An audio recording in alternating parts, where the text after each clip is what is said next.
भक्त श्री सेन जी की कथा। ये बात बहुत प्रसिद्ध है कि भगवान ने अपने भक्त श्री सेन जी की मदद की। प्रेमी प्रभु ने अपने भक्त सेन जी के लिए एक नाई का रूप बदल दिया, तेजी से उसके पास पहुंचकर बगल में छुरी लटकाए और हाथ में एक दर्पण लिया।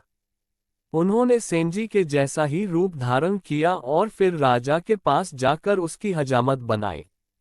जब राजा ने इस रहस्य को समझ लिया तो वह बड़े ही चौंक गए, क्योंकि बाद में उन्हें पता चला कि उनकी हजामत करने वाले व्यक्ति सेन नाई के रूप में स्वयं भगवान थे। सेन जैसे भगवत भक्त के लिए भगवान को आते देख राजा सेन जी का शिष्य बन गया।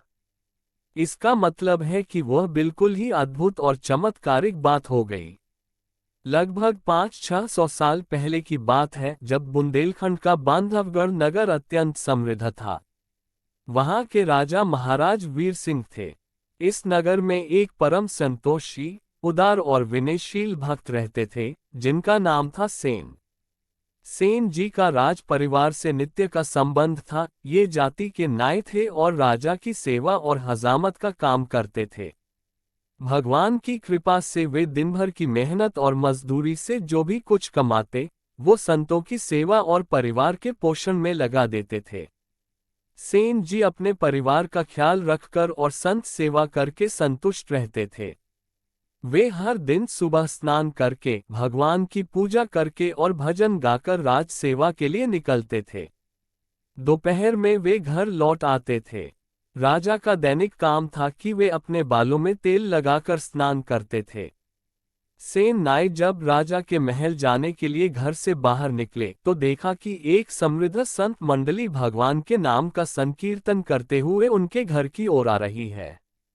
सेन ने बहुत प्रेम से संतों का स्वागत किया, उनकी सेवा की और सत्संग किया। इस कार्य के बीतते बीतते बहुत समय हो गया और उधर महाराज वीर सिंह सेन का इंतजार कर रहे थे। इसके बाद लीला विहारी भगवान सेन नाई के रूप में राजमहल पहुंच गए। उनके पास एक छोटी सी पेटी थी, जिसमें छुरा, कैंची और अन्य उपयोगी सामान था। सेन के रूप में भगवान ने राजा के सिर पर तेल लगाया, उनकी मालिश की और उन्होंने उन्हें एक दर्पण दिखाया। सेन नाई के सेवाभाव के द्वारा राजा को अत्यधिक सुख मिला। राजा को आज कुछ अलग प्रतीत हो रहा था। राजा को आज से पहले इतना सुख कभी नहीं मिला था। फिर सेन नाई के रूप में भगवान ने पूरी तरह से राजा की सेवा की और चले गए। उधर जब भक्तमंडली चली गई तो थोड़ी देर बाद भक्त सेन को याद आया कि उसको अब राजा की सेवा में जाना है। उसने जल्दी सामान तैयार किया और डर के मारे राजमार्ग पर कदम रखा। उसे डर था, क्योंकि वह सोच रहा था कि आज राजा बहुत गुस्सा करेगा, मुझे जाने में बहुत देर हो गई है। महल के बाहर खड़े सैनिक ने सेन जी से पूछा, कुछ भूल तो नहीं गए? सेन जी ने कहा, नहीं, अभी तक तो मैं राजमहल तक पहुंचा ही नहीं हूं। फिर सैनिक ने कहा, क्या आप ठीक हैं? आपका दिमाग तो सही है ना? सैनिक ने आगे बताया, राजा आपकी सेवा से आज तो बहुत खुश हैं और इसकी खबर पूरे नगर में फैल रही है। सैनिक ने आगे कुछ नहीं कहा। सेन जी को समझने में देर न लगी। आज मेरे रूप में मेरे भगवान ही आकर राजा की सेवा कर गए, और ये सोच सोच कर सेन रोने लगे।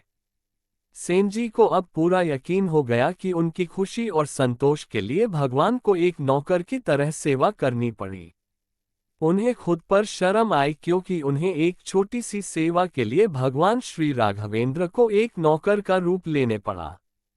भगवान के लिए ये कठिनाइयों से भरा था। वे ध्यान से भगवान के चरण कमलों का स्मरण करने लगे और मन में ही भगवान से क्षमा मांगने लगे। जब वे राजा वीर सिंह के राजमहल में पहुंचे तो उन्हें सारी बात बताई। राजा और सेन जी गले लगकर रोने लगे। राजा से सेन जी कहने लगे कि मैं कितना पापी हूं, मेरी वजह से भगवान को कष्ट हुआ। अपनी मालिश कराए, उन्हें भगवान के साक्षात्कार का एहसास हो रहा था। राजा ने भक्त सेन जी से क्षमा मांगी, दोनों आपस में गले मिले और राजा ने सेन के पैरों को छू लिया। सेन जी से राजा ने प्रार्थना की, मुझे अपना शिष्य बना लीजिए, आप जैसे प्रेमी भक्त के कारण ही आज मैं भगवान को देख पाया। राजा ने कहा, राज परिवार जन्म जन्म तक आपका और आपके वंशजों का आभार मानता रहेगा। भगवान ने आपकी ही प्रसन्नता के लिए मंगलमय दर्शन देकर हमारे असंख्य पाप तापों का अंत किया है।